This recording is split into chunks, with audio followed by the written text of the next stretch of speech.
Hello दोस्तों, आप सभी को मेरी राम राम। आई होप आप सब अपने जो जो टारगेटेड एग्जाम्स है उन पर फोकस कर रहे होंगे। तो एक गुड न्यूज देनी है आप लोगों को। अभी कल ही एसएससी सीपीओ का नोटिफिकेशन रिलीज हो गया है, तो जो भी बच्चे इसको टारगेट कर रहे थे उनके लिए एक अच्छी खबर है। और आज की वीडियो में मैं A to Z आपको सारी चीजें बता दूंगी। एलिजिबिलिटी क्या है, मेडिकल कैसे क्या रहता है, और आपको क्या फिजिकल का क्राइटेरिया है, और पेपर कैसे कैसे होगा, फर्स्ट ईयर 1 क्वालिफाइंग है या नहीं है, ड्राइविंग लाइसेंस का क्या सीन रहता है, लेसिक कराना होता है या नहीं कराना होता। तो हम सारी चीजों के बारे में बात करेंगे। लेकिन है ना, आई होप अभी जैसे नोटिफिकेशन आउट होगी तो बहुत सारे चैनल्स ने ऑलमोस्ट सब कुछ डाल दिया, और जो सीरियस एस्पिरेंट्स होते हैं, जो 1-2 अटेम्प्ट दे चुके होते हैं, तो उन्हें इन चीजों का कहीं ना कहीं अंदाजा होता ही है। जो न्यू कमर्स होते हैं, जिन्होंने अभी अभी जस्ट अपनी ग्रेजुएशन पूरी करी है, उनके लिए चीजें नहीं होती है। तो इन्फो मैं आपको जल्दी से सारी बता दूंगी, और उसके बाद हम स्ट्रेटेजी पे भी बात करेंगे कि कैसे आप एक सिलेक्शन सिक्योर कर सकते हैं अपना। सबसे पहले तो जैसे कि आपको डिस्प्ले में भी शो हो रहा है, फीस इसकी 100 रुपए है यूआर कैंडिडेट्स के लिए, ओबीसी कैंडिडेट्स के लिए। बाकी फीमेल्स को कोई फीस नहीं देनी, चाहे वो किसी भी कैटेगरी से बिलोंग करती है। तो आप लोग अगर इंटरेस्टेड है तो फॉर्म फिल कर सकती है। वैकेंसीज का थोड़ा सा कम है, 1876 वैकेंसीज है, जो बहुत मुझे कम लग रही है। और जो आपका इसका सैलरी होती है वो लेवल 6 की सैलरी होती है, तो अप्रोक्स आपको 50,000 प्लस इन हैंड आपको मिल जाएगा इसमें।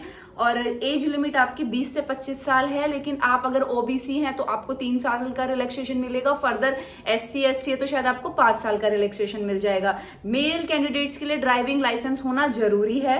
और अगर आप दिल्ली पुलिस को देखें तो मेल कैंडिडेट्स के लिए 109 वैकेंसीज है, और फीमेल के लिए 53 वैकेंसीज है। आप जो ये फॉर्म है ये 15 अगस्त तक अप्लाई कर सकते हो, लेकिन पहले ही कर देना, लास्ट में सर्वर डाउन चला जाता है, प्रॉब्लम आती है। तो आप अगर इसको टारगेट कर रहे हो एग्जाम को, तो वेट मत करना, जल्दी से फिल कर देना। फिर आपकी जो इसमें एलिजिबिलिटी है, आपको ग्रेजुएट होना जरूरी है। क्रूशियल डेट आपको आई थिंक 1 अगस्त ही है, और आपको उससे पहले ग्रेजुएट होना बहुत जरूरी है, या फिर जो है अभी नोटिफिकेशन में दी गई होगी क्रूशियल डेट वो होनी चाहिए। मैंने क्रूशियल डेट का पता नहीं करा, लेकिन ये है कि आपको ग्रेजुएट होना जरूरी है इस एग्जाम के लिए। आफ्टर दैट आपका जो हाइट मेजरमेंट है, मेल्स के लिए 170 सेंटीमीटर्स होना जरूरी है, फीमेल्स के लिए 157 सेंटीमीटर्स होना जरूरी है। चेस्ट एक्सपेंशन सिर्फ मेल्स के लिए मांगा है 80 to 85 सेंटीमीटर। बाकी रेस्पेक्टिव कैटेगरीज में रिलैक्सेशन दिया गया है, वो आपको नोटिफिकेशन से पता चल जाएगा। अब बात करते हैं कि फिजिकल में क्या क्या रहता है इसके। तो फिजिकल में आपको एक 100 मीटर की रेस लगानी है, जिसमें लड़कों को 16 सेकंड मिलेंगे, लड़कियों को 18 सेकंड मिलेंगे। लड़कों को 1.6 किलोमीटर भागना है 6.5 मिनट में, लड़कियों को 800 मीटर भागना है 4 मिनट में। लॉन्ग जंप आपकी लड़कों की है 3.65 मीटर्स और लड़कियों की है 2.7 ये। और हाई जंप लड़कों की 1.2 मीटर्स एंड लड़कियों की 0.9, जो कि लड़कियों की 3 फुट के आसपास बैठती है और लड़कों की 4 फुट के आसपास बैठती है। और लॉन्ग जंप आपकी अप्रोक्स 9 फुट के आसपास बैठेगी, और लड़कियों की शायद आई थिंक 9 फुट के आसपास बैठती है। और जो शॉर्ट पुट है वो गर्ल्स के लिए नहीं है, सिर्फ लड़कों के लिए ही है, 4.5 मीटर्स। अब इसका जो एग्जाम पैटर्न है तो कोई भी ड्रास्टिक चेंज नहीं है, प्रीवियस से सेम है बिल्कुल। आपका टीयर 1 क्वालिफाइंग नहीं है सीपीयू में, नंबर आपके जुड़ेंगे। उसके बाद आपका क्या होगा, फिजिकल होगा। उसके बाद आपका ये टीयर 2 कंडक्ट कराया जाएगा। जो फाइनल लिस्ट बनेगी आपकी वो टीयर 1 और टीयर 2 के मार्क्स के बेसिस पे बनेगी। जो आपका पीईटी और पीएसटी, जो आपका फिजिकल स्टैंडर्ड टेस्ट है, वो आपका क्वालिफाइंग रहेगा। जो भी आपको पैरामीटर्स दे रखे हैं, you have to be do that task. जो भी आपने रेस बताई है, या फिर आपको लॉन्ग जंप और ये हाई जंप बताए हैं, और आपकी हाइट नापी जाएगी, ये चेस्ट एक्सपेंशन किया जाएगा। अब जब आप टीयर 2 क्वालिफाई कर जाते हो, उसके बाद आपका मेडिकल होगा। अब एक क्वेश्चन बहुत ज्यादा रहता है कि लेसिक, देखो बिल्कुल साफ लिखा है नोटिफिकेशन में कि अलाउड नहीं है, लेकिन बहुत सारे कैंडिडेट्स को मैंने देखा है जो लेसिक करा के भी क्वालिफाई कर जाते हैं मेडिकल।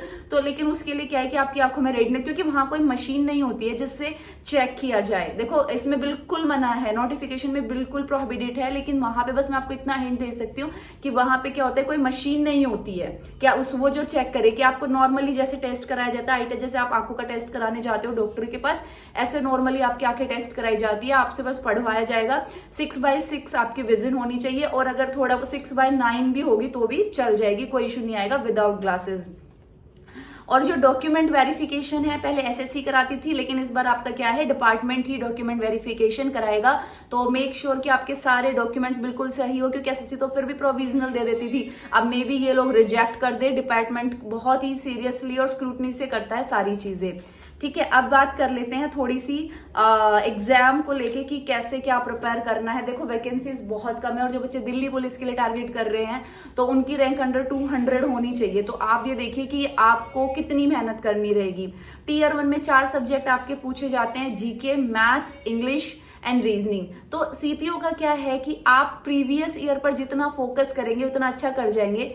जीके में साइंस से रिलेटेड क्वेश्चन ज्यादा पूछता है, आपके 50-50-50 क्वेश्चन चारों सेक्शन में पूछे जाएंगे, 200 नंबर का आपका पेपर रहेगा। तो मैथ्स को आपको क्या करना है, मैथ्स को आपको 2020 से लेके 2023 तक के जितने भी एसएससी के एग्जाम है, सीएचएसएल हो गया, सीजीएल हो गया, सीपीओ हो गया, प्री प्लस मेंस, सभी के क्वेश्चंस लगा लेने हैं। एडवांस के फॉर्मूलाज अच्छे से याद कर लेना।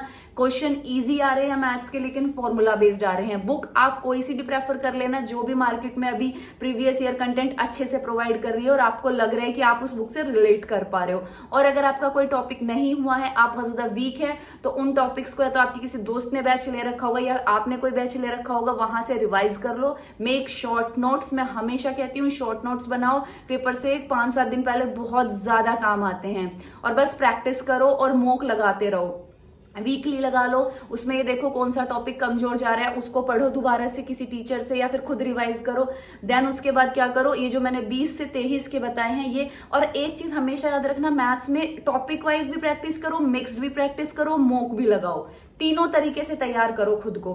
देन इंग्लिश पे इसमें खास फोकस रखना है, क्योंकि मेंस में सिर्फ इंग्लिश का पेपर होता है 200 नंबर का।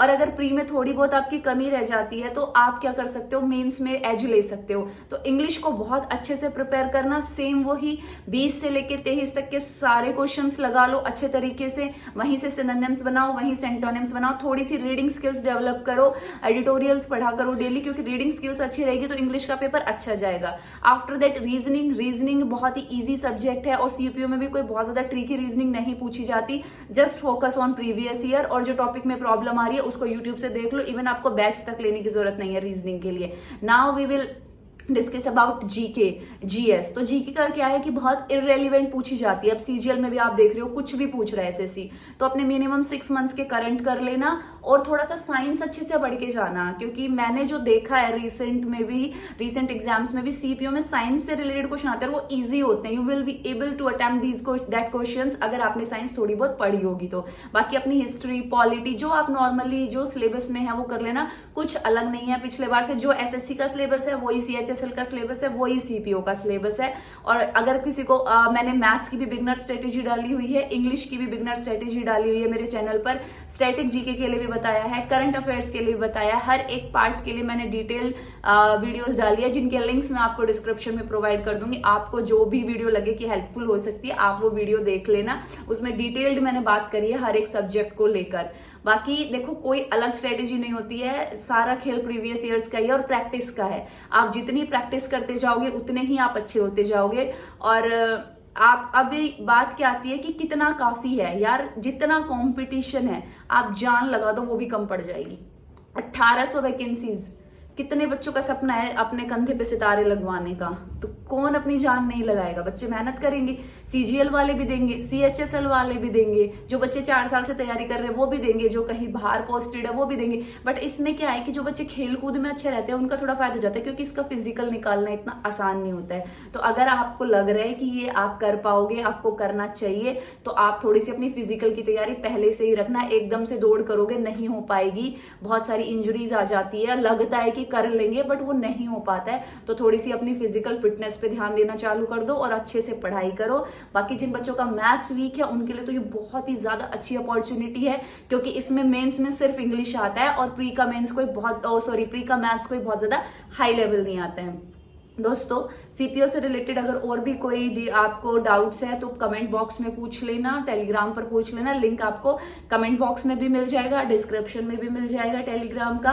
हालांकि लिंक मैं इंस्टाग्राम का भी प्रोवाइड कर दूंगी, बट मैं जैसे हमेशा कहती हूँ वहां पे इंस्टाग्राम पे मुझे रिप्लाई करने में प्रॉब्लम होती है, मैं फिल्टर नहीं कर पाती सीरियस एस्पिरेंट्स को। बाकी यू कैन मेल मी, मेरी मेल आईडी आपको बायो में मिल जाएगी, इन्फो में मिल जाएगी, और जो भी कोई मेरे से जितना हो सकेगा, जितना टाइम लगेगा मैं रिप्लाई करूंगी। बाकी पढ़ते रहो, जिनका सीजीएल का बेकार चला गया उनको अभी ये चांस मिल रहा है, अभी सीएचएसएल भी आने वाला है, प्री का बहुत सारे एग्जाम है, मेहनत करते रहो। ऐसा नहीं है कि हर जगह फेलियर मिलेगी। अगर आप अच्छे कैंडिडेट हो, आपने अच्छी मेहनत करी है, तो डेफिनेटली कहीं ना कहीं आपका काम जरूर बनेगा।